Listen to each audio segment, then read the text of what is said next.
Oke, bismillahirrahmanirrahim. Assalamualaikum warahmatullahi wabarakatuh.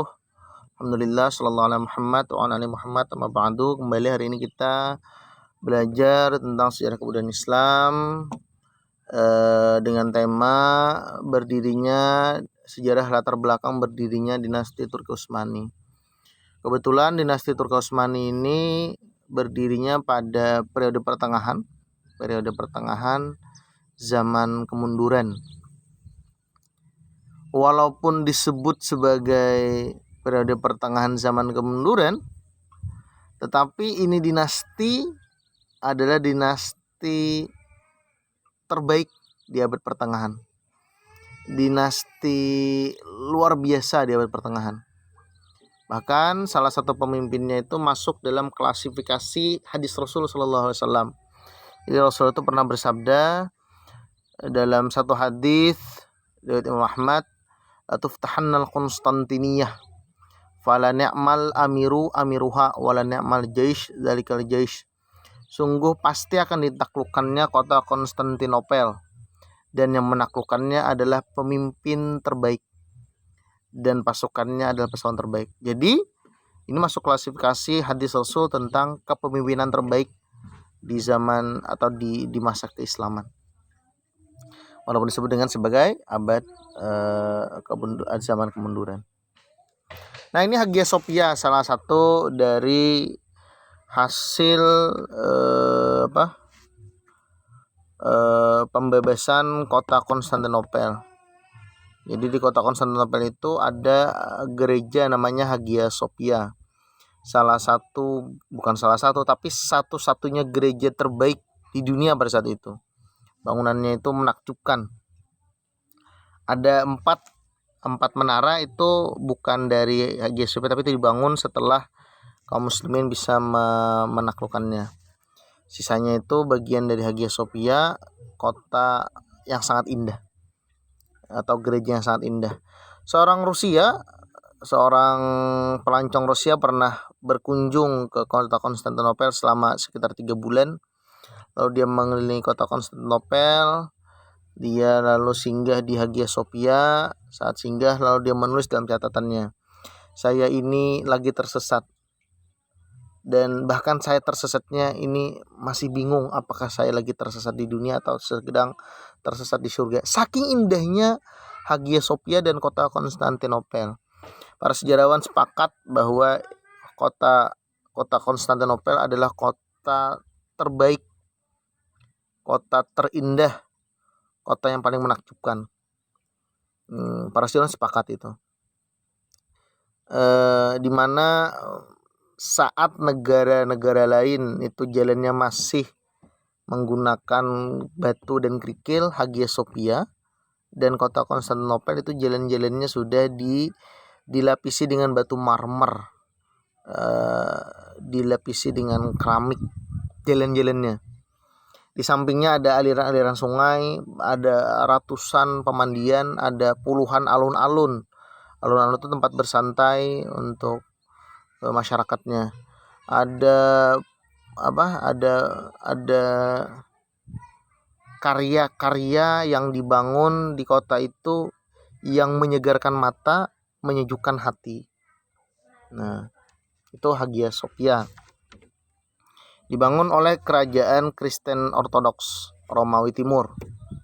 Nah, itu adalah Hagia Sophia atau kota Konstantinopel, kota yang sangat menakjubkan. Berikutnya, kerajaan Utsmani ini di abad pertengahan adalah salah satu dari 3 kerajaan besar yang berdiri sudah runtuhnya dinasti Abbasiyah. Yang pertama ada Turki Utsmani, yang kedua ada Safawi, yang ketiga ada kerajaan Mughal. Nanti akan kita bahas tentang kerajaan Persia dan kerajaan Safawi dan kerajaan Mughal. Nah, sedangkan kerajaan Turki Utsmani adalah kerajaan yang paling lama berdiri, sekitar 6 abad lamanya kira-kira. Jadi kerajaan yang sangat lama berkuasa, memimpin dunia Islam pada saat itu, kerajaan Turki Utsmani. Selanjutnya, nah, sejarah berdirinya kerajaan Turki Utsmani ini adalah saat itu bangsa Kai, suku Kai dari bangsa Turk yang dipimpin oleh Ertuğrul, mereka melarikan diri dari tempat peninggalannya ke Asia Tengah. Disebabkan saat itu terjadi invasi besar-besaran yang dilakukan oleh kerajaan Mongol dipimpin oleh Genghis Khan ke negeri kaum muslimin. Ada isu yang beredar. Apapun yang dilalui dan dihadapi oleh Mongol pasti kalah. Ada isu yang beredar. Bahkan di Baghdad itu ada nanti seorang laki-laki yang bersembunyi di genteng,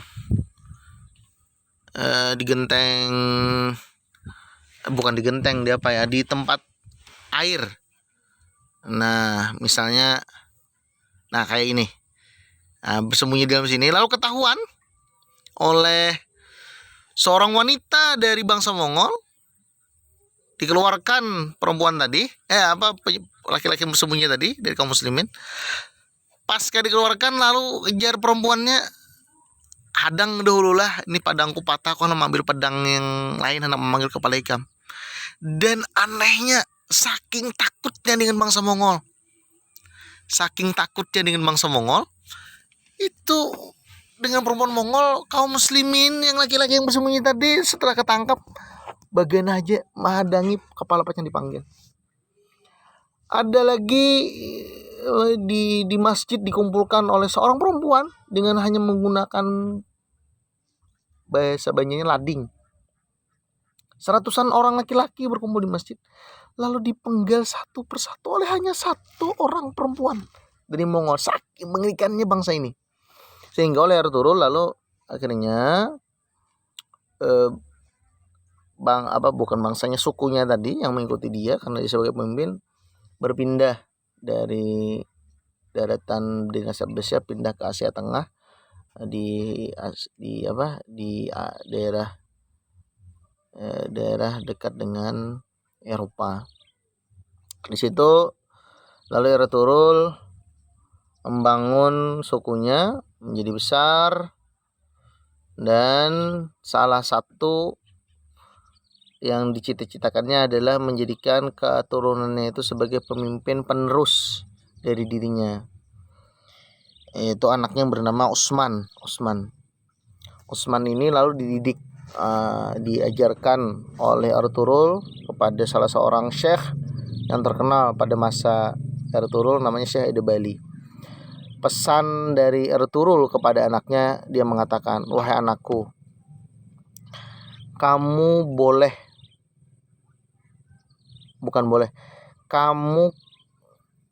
kalau melawan aku paling marah, paling sarik lawan Ikam. Kalau kamu tidak mengikuti apa kata-kataku, aku paling jengkel lawan Ikam, paling sedih lawan Ikam. Tapi bila kamu ini atau Ikam kada menuruti guru Ikam, kada maasi lawan jar guru Ikam, ini pesan Ertuğrul kepada anaknya, maka Ikam kada ku akui sebagai anakku. Jadi ditanamkan kepada anak itu harus berbakti kepada gurunya, karena guru ini akan membimbing ke akhirat, kata Ertuğrul. Nah, atas itu lalu Utsman bin Ertuğrul, atau lebih dikenal Utsman Ghazi. Kenapa Utsman Ghazi? Karena Ghazi itu adalah julukan tertinggi pada masa itu, yaitu sebagai mujahid fisabilillah. Nah, Utsman Ghazi atas itu lalu dia bersungguh-sungguh belajar kepada gurunya yang bernama Syekh Edebali. Nah, ada kisah menarik tentang berdirinya kerajaan Utsman atau Turki Utsmani ini. Ini menjadi penyebab nanti kerajaan Turki Utsmani menjadi besar. Jadi kisahnya begini. Kisahnya itu ketika Utsman Ghazi atau Utsman bin Ertuğrul ini belajar kepada Syekh Edebali. Setelah selesai belajar lalu dia tertidur. Nah, pas tertidur, di dalam tidurnya dia bermimpi. mimpinya itu dia melihat, jadi dalam mimpinya itu dia mimpi belajar dengan gurunya Syekh Bali. Di dalam mimpi belajar dengan gurunya, lalu dalam mimpi itu dia melihat gurunya Syekh Bali itu ada bulan sabit yang keluar dari dada gurunya. Keluar dari dadanya lalu membesar dan masuk ke dalam dadanya Utsman Ghazi. Lalu keluar dari dadanya Utsman Ghazi setelah masuknya bulan tadi, keluar pohon cenar. Pohon cenar tadi membesar keluar dari dadanya dan melindungi atau menaungi 4 pegunungan besar. Pegunungan Balkan di Eropa, pegunungan Kaukasus di Eurasia, pegunungan Atlas di Afrika, dan pegunungan apa satunya Bapak lupa nih, di Anatolia itu. 4 pegunungan itu. Di bawah pohon tadi, pohon cenar tadi yang keluar dari dadanya Utsman Ghazi, mengalir 4 sungai. Ada sungai Efrat, ada sungai Nil, ada sungai Danub, yang satunya Bapak lupa. Ada 4 sungai mengalir dari pohon tadi. Di pohon cenar tadi kulit-kulitnya lalu tumbuh masjid-masjid. Jadi masjid tumbuh dalam mimpinya ya. Nah, lalu berdaunlah pohon cenar tadi dan daunnya berubah menjadi pedang. Lalu pedangnya pohon yang di pohon cenar tadi semuanya menuju kepada kota Konstantinopel. Dari seluruh pohon cenar tadi lama-kelamaan berubah menjadi cincin berlian. Lalu cincin berlian tadi masuk ke jarinya Utsman. Saat masuk lalu dia terbangun dari mimpinya. Nah, pas terbangun dia menceritakan mimpi tadi kepada gurunya Syekh Bali. Saat mendengar cerita itu, lalu Syekh Bali berucap kepada Utsman Ghazi, "Kalau begitu, maka kamu harus menikahi anakku." Kenapa? Karena Syekh Bali adalah seorang sufi yang paham terhadap mimpi tadi, bisa menafsirkan mimpi. Dia meyakini bahwa inilah manusia dan atau keturunannya yang akan menaklukkan kota Konstantinopel. Sebagaimana hadis Rasulullah Shallallahu Alaihi Wasallam sebagai pemimpin terbaik. Dan Syekh Bali ingin keturunannya itu juga bagian dari keturunan Syekh Bali. Sehingga Syekh Bali menginginkan sekali bahwa Utsman Ghazi menikahi anaknya. Terjadi pernikahan, kerajaan terkesan besar. Dan nanti setelah slide ini kita akan bercerita tentang bagaimana penaklukan kota Konstantinopel.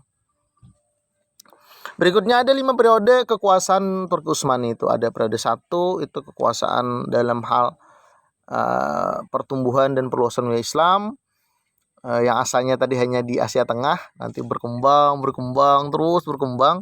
sampai ke Asia Barat, sampai ke Eropa Timur, sampai ke Afrika bersama wilayahnya. Dan periode pertama ini kekhalifahannya kesultanan itu sangat kuat, sangat amat kuat. Gelar-gelarnya menakjubkan. Utsman ini Ghazi gelarnya. Nanti ada Bayezid itu Sikilat, bukan Sikilat dari Konoha, bukan, tapi Sikilat. Kenapa? Karena tidak pernah betah dalam dalam hidup. Bayezid itu tinggal dalam satu kota lebih dari sebulan. Jadi bila lebih sebulan hilang deh ke kota lain untuk memfutuhkan wilayah Islam. Nah itu. Nanti ada Salim 1. Ada siapa itu? Ada Murad itu 3 bulan sekali pasti berperang. Nah itu, jadi periode pertama itu luar biasa. Nah, tetapi nanti di periode pertama itu kaum Turki atau bangsa Turki Utsmani itu berbenturan nanti dengan salah seorang pemimpin Islam juga yang bernama Timur Leng. Timur Leng ini adalah cucu dari Genghis Khan. Siapa Genghis Khan? Pemimpin Mongol yang menghancurkan Baghdad, yang menjadikan perpustakaan, buku-buku dari perpustakaan Baitul Hikmah sebagai jembatan. Luar biasa, mengerikan. Cucunya yang bernama Timurleng malah menjadi penguasa pemimpin kaum muslimin. Masya Allah. Dahulu kakek buyutnya menghancurkan Islam, sekarang cucunya menjadi pemimpin kaum muslimin, menyebarluaskan Islam sedemikian rupa. Tapi karena Timurleng ingin mengumpulkan satu wilayah kekuasaan kaum muslimin, begitu juga dengan Bayezid I ingin seperti itu. Akhirnya mereka bertemu dan berperang. Qadarullah, pasukan Bayezid kalah. Padahal Bayezid itu pasukannya tidak pernah kalah, tapi ketika melawan Timurleng kalah. Nah, oleh Timurleng ditawari, Bayezid menyerah sajalah kekuasaan Utsmani, biar kami yang memegang dalam satu kepemimpinan. Bayezid tidak mau, akhirnya ditahan, tapi tidak dibunuh, ditahan. Nah, dalam penahanan itu Bayezid meninggal. Tidak disiksa, tapi memang meninggal karena usia. Nah, pasca meninggalnya Bayezid I, maka memasuki periode kedua kekuasaan Turki Utsmani. Akhirnya anak-anak Bayezid itu saling berseteru berebut kekuasaan. Akhirnya nanti diambil alih oleh Mehmed I. Ini salah satu pemimpin yang akhirnya bisa menyatukan Turki Utsmani kembali pasca jatuhnya kekuasaan Bayezid I. Nah, dari Mehmed I melahirkan anak Murad II. Wah, Turki Utsmani sudah sangat kuat. Murad II ini keturunan ke-6 dari Utsman Ghazi tadi, ingin menaklukkan kota Konstantinopel tapi gagal. Oleh Murad II lalu mendidik anaknya calon khalifah berikutnya di usia 6 tahun yang bernama Muhammad II atau Muhammad Al-Fatih. Ini dididik dari usia sangat kecil, umur 6 tahunan. Dididik oleh dua ulama besar namanya Syekh Al-Qurani dan Syekh Ahsamsuddin. Dua ulama besar inilah yang menggembleng Muhammad Al-Fatih agar menjadi pemimpin terbaik. Nah, di usia 7 tahun Muhammad Al-Fatih sudah diajarkan oleh Syekh Ahsamsuddin. Diajarkan tentang satu hal yang membuat Muhammad Al-Fatih nanti bercita-cita untuk menaklukkan kota Konstantinopel.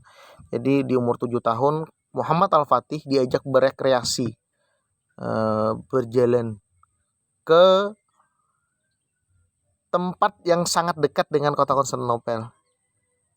Nah, disuruh oleh Syekh Ahsamsuddin, Muhammad Al-Fatih, lihatlah bangunan itu. Tahulah itu apa? Jar Muhammad Al-Fatih, tahu. Itu adalah kota Konstantinopel. Jadi jar Ahsamsuddin, wahai Muhammad Al-Fatih, sahabat Rasul pernah ingin menaklukkan dan gagal dia. Siapa? Yazid bin Muawiyah, Muawiyah bin Abi Sufyan. Maslamah bin Abdul Malik pernah ingin menaklukkan, gagal. Harun ar-Rasyid pernah ingin menaklukkan, gagal. Utsman Ghazi, Murad II, Mehmed I, Bayezid I pernah ingin menaklukkan kota Konstantinopel dan gagal. Cucu-cucumu nanti juga akan ingin menaklukkan kota Konstantinopel dan gagal. Terkejut Muhammad Al-Fatih. Di umur 7 tahun nih. Kenapa Muhammad Al-Fatih? Lalu dijawab oleh gurunya Syamsuddin. Karena wahai Muhammad Al-Fatih, aku berdoa setiap malam, setiap waktu kepada Allah Subhanahu wa Ta'ala, bahwa aku berdoa kepada Allah, engkaulah yang akan menaklukkan kota Konstantinopel itu. Dan aku melihat dari dirimu ini, kaulah orangnya. Saat itulah Muhammad Al-Fatih memantaskan dirinya, menjadikan dirinya sebagai orang yang harus dan layak sebagai penakluk kota Konstantinopel. Karena ada syarat Nabi untuk menaklukkan kota Konstantinopel itu adalah menjadi fala ni'mal amiru amiruha wala ni'mal jaish dalikal jaish. Syaratnya apa? Dia harus menjadi pemimpin terbaik di mata Allah dan menyiapkan pasukan terbaik di mata Allah. Maka sejak usia 7 tahun itu Muhammad Al-Fatih atas didikan Ahsamsuddin dan Syekh Ahmad Al-Qurani Dia tidak pernah meninggalkan sholat nawafil, sholat sunnah, sebelum dan sesudah sholat fardu. Dan tidak pernah meninggalkan sholat tahajud sampai dia mati. Karena syarat pemimpin terbaik itu bukan ahli perang, tetapi orang yang paling taat kepada Allah. Di samping dia juga mendalami bidang-bidang ilmu pengetahuan. Dia ahli senjata, ahli ekonomi, ahli geografi, ahli perang, ahli berkuda, dan ilmu pengetahuan lainnya. Dia menguasai 8 bahasa dalam usia 13 tahun kalau tidak salah. 11 atau 13 tahun. Ada yang mengatakan 17 tahun. 8 bahasa. Bahasa Arab, bahasa Persia, bahasa Turki, bahasa Latin, bahasa apa lagi? Bahasa Persia, bahasa ibunya, bahasa Allahumma sholli ala Muhammad. Ada 3 lagi bahasa lupa. Tapi ada 8 bahasa. Dia menguasai 8 bahasa. Masya Allah. Hafal Quran di usia 11 tahun. Memantaskan dirinya. Berikutnya dia juga menyiapkan pasukan yang dibuat oleh datunya dahulu yang bernama Urkhan, anaknya Usman Ghazi. Lalu diteruskan oleh anak-anak Urkhan sampai ke Murad II. Disebut dengan pasukan Janishari atau pasukan Inkisariyah namanya. Pasukan ini adalah pasukan yang disiapkan dari sejak dini, umur 6 sampai 7 tahun masuk pasukan Janishari, lalu dididik, berlatih kuda, perang, memanah, subuh. Itu dilajari tentang pahlawan-pahlawan Islam. Ada Khalid bin Walid, pahlawan besar kaum muslimin, Sa'ad bin Abi Waqqas, Zubair bin Awam, Talha bin Ubaidillah, Abu Ubaidah bin Jarrah, ada Hamzah bin Abdul Muthalib dan sebagainya. Diajarkan setiap hari, dimasuki tentang kepahlawan-pahlawan kaum muslimin, sehingga terbentuklah mental kuat dari pasukan Janishari ini. Masya Allah. Nah, pasukan inilah yang nanti akan menaklukkan kota Konstantinopel, menjadi pasukan terbaik dan pemimpin terbaik. Disebut dengan Muhammad Al-Fatih. Inilah penakluk kota Konstantinopel, pemimpin terbaik. Selanjutnya, ini periode kedua. Ini Muhammad Al-Fatih, lukisan Muhammad Al-Fatih ketika dia berusia 21 tahun. Dia menakluk kota Konstantinopel itu umur 21 tahun. Nah, ini dilukis oleh orang Rusia kalau tidak salah. Nah, saat dia menakluk kota Konstantinopel. Di sampingnya sebelah kanan itu ada pedang sekitar 1,5 meter. Jadi orangnya tinggi nih. Pedangnya aja 1,5 meter. Nah, ini pedang Muhammad Al-Fatih. Di tengah-tengahnya bertuliskan, "Ya Allah, dekatkanlah pedang ini dengan leher-leher orang-orang kafir." Ini itu doanya, doa dari tulisan dari tengah-tengah pedang. Di bawahnya itu adalah meriam penakluk kota Konstantinopel. Jadi Konstantinopel itu dilindungi oleh 3 lapis. Sebelah barat itu dilindungi oleh 3 lapis tembok dengan diameter, dengan tinggi 40 meteran, lebar 3 sampai 6 meter lebarnya. Itu keren itu. Dijaga berlapis-lapis. Lebar temboknya 8 km. Masya Allah, lebarnya 8 pal. Di sebelah utara itu dikelilingi oleh tanduk emas, Bukit Galata kalau tidak salah. Di samping timur itu ada sungai yang membelahnya. Bukan sungai tapi laut. Sampingnya di sebelah selatan itu ada samudra. Jadi ini kota paling aman. Diserang oleh Muhammad Al-Fatih dengan meriam, menghancurkan tembok tadi. Meriam tidak tanggung. Ada 80. Satu ukurannya 8 meter. Ukuran diameter lubangnya 8 meter. Berat pelurunya, satu peluru itu mencapai 1 ton lebih. 1 ton lebih. Satu lagi ada ukuran yang diameter 5 meter. Dan satu lagi ini 3,5 meter. Yang ada di foto ini 3,5 meter. Sisanya itu habis, hancur. 3,5 meter ini sisa peninggalan dari meriam penakluk kota Konstantinopel. Nah, meriam ini masih ada sekarang di Museum Inggris. Jadi bukan di museum kaum muslimin, di museum Inggris, karena Raja Inggris di tahun 1900-an itu meminta ini sebagai hadiah untuk dirinya, karena dia merasa inilah meriam yang sangat bersejarah menghancurkan kota Konstantinopel. Selanjutnya, nah ini periode ketiga itu hanya bertahan, bersabar. Tapi kaum muslim masih kuat, tapi tidak melawan perluasan lagi. Ada perluasan tapi skalanya kecil, tidak terlalu besar. Karena puncak terakhir dari Turki Utsmani itu pada masa Khalifah Sulaiman Al-Qanuni. Itu terakhir, yang paling besar. Setelah itu mulai bertahan saja, kalaupun melakukan perluasan wilayah itu skalanya kecil, karena memang sultannya tidak sekuat periode ke-1 dan kedua. Periode keempat itu malah kemunduran karena beberapa wilayah kaum muslimin malah lepas. Nah, periode kelima akhirnya sejarah khalifah kaum muslimin, khalifah Islam itu runtuh. Di tahun 1924 runtuh kerajaan Turki Utsmani dan berdirilah sistem sekuler, Republik Islam Turki. Sekuler semuanya. Azan bahasa Turki. Haji dilarang. Sekolah wajib seragamnya di atas lutut. Pakai seragam. Perempuan dilarang berjilbab. Dan larangan-larangan lainnya kira-kira. Nah, itu gambaran tentang 5 periode Turki Utsmani. Selanjutnya. Nah, orang Turki itu sangat mudah berasimilasi, sangat mudah berbaur, sangat mudah bercengkrama dengan bangsa lain. Jadi budaya itu sangat mudah masuk di Turki. Sehingga orang-orang Turki itu akhirnya bisa menyatu dengan bangsa-bangsa lain. Nah, itu menyebabkan salah satu orang-orang Turki menjadi besar.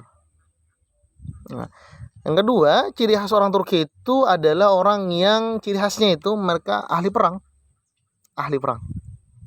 Dan besarnya kaum muslimin itu lewat peperangan yang dilakukan oleh Turki Utsmani. Tentu kaum muslim itu punya syarat kalau ingin meluaskan wilayah. Yang pertama, mengajak dulu. Nah, ditawarkan dulu, langsung masuk Islam kah? Bila pian langsung masuk Islam, maka seluruh harta pian, seluruh apa pian itu boleh. Tugasan pian tetap memimpin, tapi pian mau Islam. Kalau ada hakun masuk Islam, maka ditawari jizyah, bayar pajak.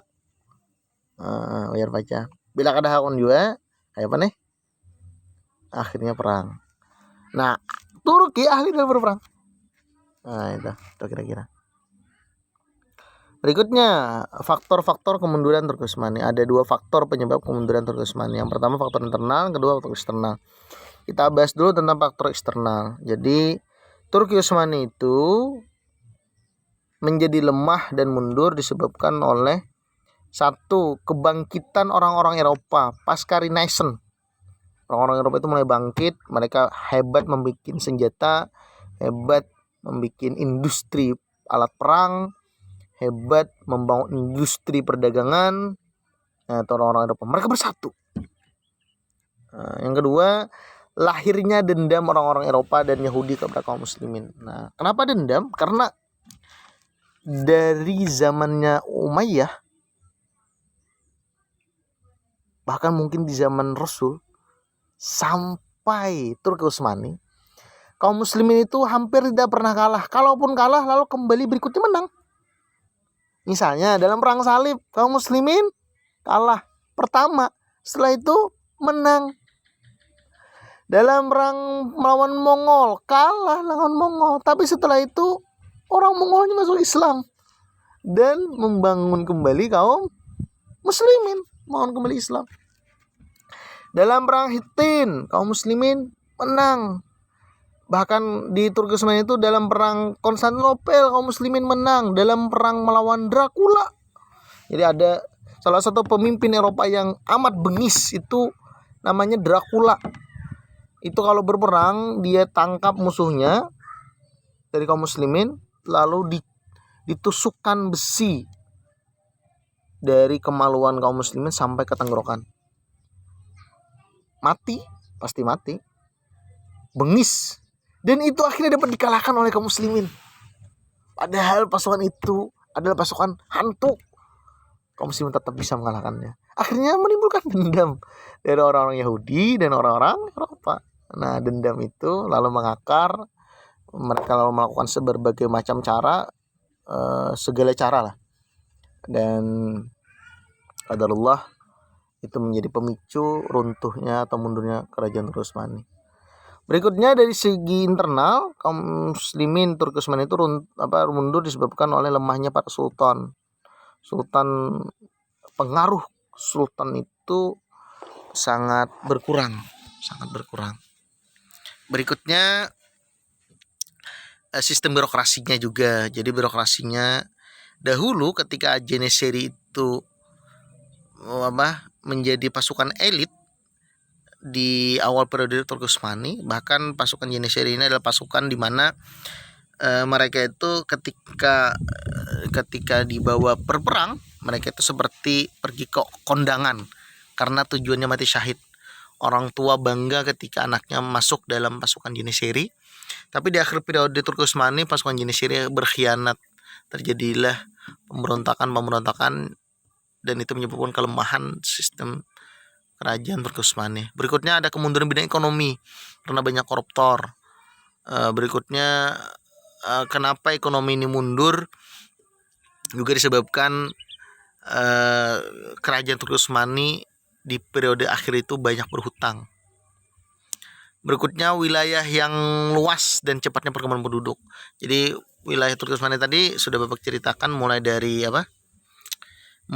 dari Afrika Barat, hampir seluruh Afrika, Eropa Timur kecuali Eropa Barat dan Eropa Tengah. Eropa Timur itu kuasai Turki Utsmani sampai ke Asia Tengah, Asia Timur, Asia Tenggara itu wilayah kekuasaan Turki Utsmani. Sehingga mereka ketika pemimpinnya lemah tidak bisa mengontrol, membantu seluruh wilayah kaum muslimin. Berikutnya budaya korupsi para sultan. Jadi sultan itu menumpuk kekayaan, menumpuk harta, sedangkan rakyat dipajaki. Jadi kata Ibnu Battutah, semakin tinggi pajak satu negeri, maka siap-siap negeri itu akan cepat hancur. Nah, itu kata Ibnu Battutah. Berikutnya budaya korupsi, berikutnya pengaruh istri sultan. Jadi pengaruh istri sultan itu pikirannya duit, kebetulan berkebangsaan Eropa. Dan terakhir keterbelakangan industri perang serta munculnya gerakan nasionalisme. Jadi pasca Muhammad Al-Fatih dan Sulaiman Al-Qanuni, kaum muslimin itu tidak lagi mengembangkan industri persenjataan. Mereka merasa nyaman sudah dengan apa yang mereka miliki. Sedangkan Eropa terus berkembang, mengembangkan inovasi-inovasinya.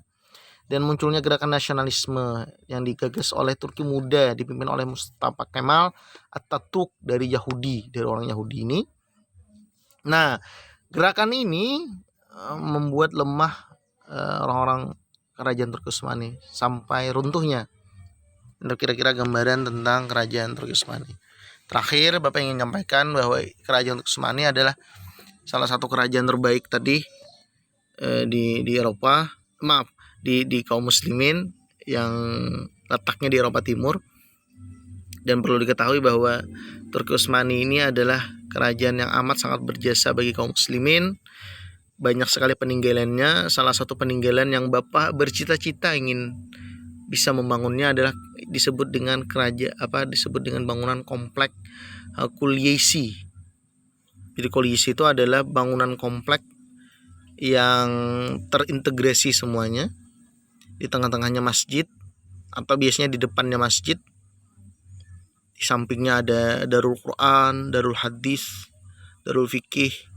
Ada Sifahani itu rumah sehat orang yang berobat gratis, diberi makan, diberi upah. Berikutnya di sampingnya biasanya ada perpustakaan, ada taman bermain untuk anak-anak dan keluarga. sampingnya lagi ada ada perkantoran. Di tengah-tengah antara, karena masjid tadi depan dikelilingi oleh bangunan, di tengah-tengahnya itu tempat orang gila untuk disembuhkan. Nah, itu Kulisi namanya. Itu peninggalan Turki Utsmani. Karya luar biasa, jadi memanusiakan manusia. Jadi pada zaman Turki Utsmani itu bahkan orang gila pun bahagia. Bahkan orang gila itu pun bahagia. Dimanusiakan oleh Turki Utsmani. Tidak ada orang gila yang terlantar. Di samping masjid itu ada kalau di zaman Nabi disebut dengan Ahlus Suffah. Nah, jadi dibuat di samping masjid di Kulisi tadi, komplek bangunan itu tempat Ahlus Suffah dan tamu. Jadi kalau kita misalnya berkunjung ke Turki atau orang manapun berkunjung ke Turki lalu singgah di komplek itu, dijamu makan selama 3 hari 3 malam gratis. Lalu diberi uang setiap hari untuk belanja. Dimuliakan betul. Kalau kita sakit gratis dan digaji. Garing digaji. Kalau kita gila dihormati, di tengah-tengah diletakkan. Jadi ada terapinya di tengah-tengah gereja, di tengah-tengah lapangan itu ada terapi musik, ada terapi air, ada terapi ada macam-macam terapi lah untuk menyembuhkan orang-orang gila. Dimakani gratis. Kalau kita miskin, tadi kan kalau jadi tamu nih gratis 3 hari 3 malam. Kalau kita miskin itu setiap subuh, ba'da subuh itu orang-orang kaya setelah selesai salat subuh lalu meletakkan makanannya, melakukan sedekah sir namanya. Lalu kaum muslimin yang miskin tinggal datang, ambil makanan, bawa beli ke rumah, makanan lawan keluarga. Nah, itu kira-kira peninggalan dari Turki Utsmani. Mudah-mudahan ada manfaatnya dan kalian bisa menggali lagi informasi-informasi tentang Turki Utsmani di YouTube. Misalnya ada Muhammad Al-Fatih 1453, ada sejarah berdirinya Turki Utsmani, ada sejarah runtuhnya Turki Utsmani. Silahkan nanti ditonton dan mudah-mudahan itu memberikan manfaat bagi kita seberataan, bagi kita semua, dan mudah-mudahan itu menjadi khazanah ilmu pengetahuan bagi kita serta menguatkan diri kita untuk menjadi pejuang dari kaum muslimin. Untuk tugas hari ini kalian bisa tugasnya itu adalah berupa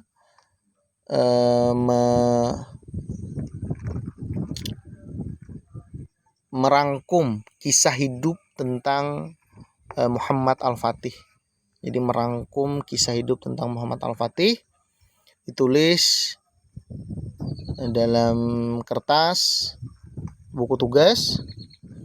Setelah selesai ditulis, Bapak beri waktu 2 minggu, nanti silahkan disampaikan siapa yang sudah selesai. Lalu nanti ketika kita sudah turunan, silakan nanti dikumpul dengan tugas-tugas yang lain dalam bentuk fisiknya. Berikutnya ketika kalian menulis tentang rangkuman kisah Muhammad Al-Fatih, silakan nanti apa yang kalian harapkan dari diri kalian, yang kalian ingin contoh dari sosok Muhammad Al-Fatih. Demikian, mudah-mudahan manfaatnya. Assalamualaikum warahmatullahi wabarakatuh.